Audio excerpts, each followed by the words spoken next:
제거하는데 속도전이었다. 윤 총장 오늘 중으로 법원에 집행정지 신청도 하고요. 소장도 낸다죠? 네, 그렇습니다. 네. 아직은 제출하지 않은 걸로 보이는데요. 이한규 변호사 윤 총장 측이죠. 이 변호사가 오늘 중에 서울행정법원에 소송장을 접수할 계획이라고 했습니다. 일과 시간 중은 좀 어렵고 네. 일과 시간 이후에 전자소송으로 접수할 것이라고 했는데요. 그러니까 한 저녁 6시 넘어서 제출할 것으로 보입니다. 윤 총장 측은 그간 제기해온 감찰과 징계 과정의 이 절차적인 흠결 부분에 집중적으로 공격할 것으로 보입니다. 아무래도 행정소송 법안에서는 징계위 절차에 위법함이 있었는지와 그 부분이 쟁점이 될 전망인데요. 절차적 하자 여부에 대해서는 윤 총장 측에서 계속해서 문제를 제기해 왔었죠. 네.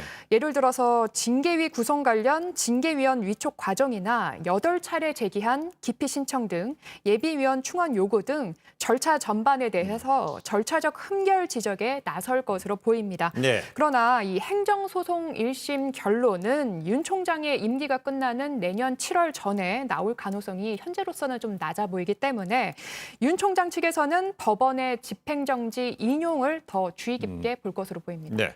결국 대통령의 재가에 대해서 윤 총장은 이제 법적 대응에 나선 건데 강기정 전 수석이 한 라디오 매체 인터뷰에서 이제부터는 윤 총장이 대통령과의 싸움이라는 걸 잊지 말아라 이렇게 얘기를 했어요. 네, 뭐 당연하죠. 앞서 네. 제가 말씀드렸던 것처럼 사퇴하라는 메시지 던졌는데 나 사퇴 못하겠다. 난 소송으로 맞대응하겠다. 이렇게 나오면은 대통령한테 정면으로 맞서겠다는 모양이 나올 수밖에 없잖아요. 그러니까 문 대통령의 발언을 제가 한 문장으로 축약하면 네. 이거예요. 임명권자로서 새 출발을 기대한다. 누구? 윤석열 총장 새 출발해라. 이런 뜻이거든요. 근데 나는 다시 그러니까 대통령이 그렇게 말했는데도 불구하고 나는 그만둘 수 없다고 얘기하는 것은 대통령에게 정면으로 맞서는 것이나 다름이 없다. 이제 이런 뜻입니다. 그 문 대통령 정권 초반에 바로 그냥 그 윤석열 총장 서울중앙지검에서 또 2년 있다가 검찰총장 됐는데 결국 이번 재가로 해서 이제 2년은 이제 사실상 정리됐다 이런 분석도 나오네요. 윤 총장과 문재인 대통령의 인연을 조금 정리해서 네. 드리면 2013년으로 좀 올라갑니다.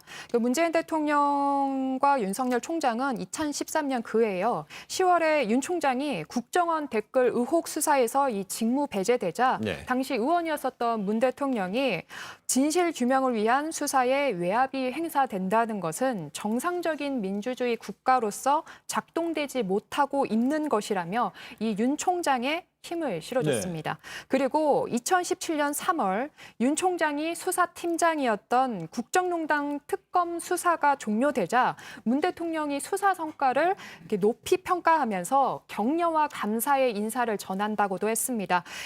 이어서 그의 검사장급이었던 윤 총장을 서울중앙지검장으로 승진시켰습니다. 네. 또 작년에는요, 윤 총장을 검찰총장으로 임명하면서 우리 윤 총장에 대한 기대가 크다라고 했습니다. 이 우리라는 친밀한 표현을 쓴 건데요. 공개적으로 기대감을 표현한 겁니다. 이후 조국 전 장관 사태와 추 장관 임명 이후 껄끄러운 상황 계속됐었는데요. 네. 어제 윤 총장에 대한 징계를 최종 제거하면서 두 사람의 인연이 2라운드에 돌입한 거 아니냐 이러한 분석도 내놓을 수 있을 것 같습니다. 어제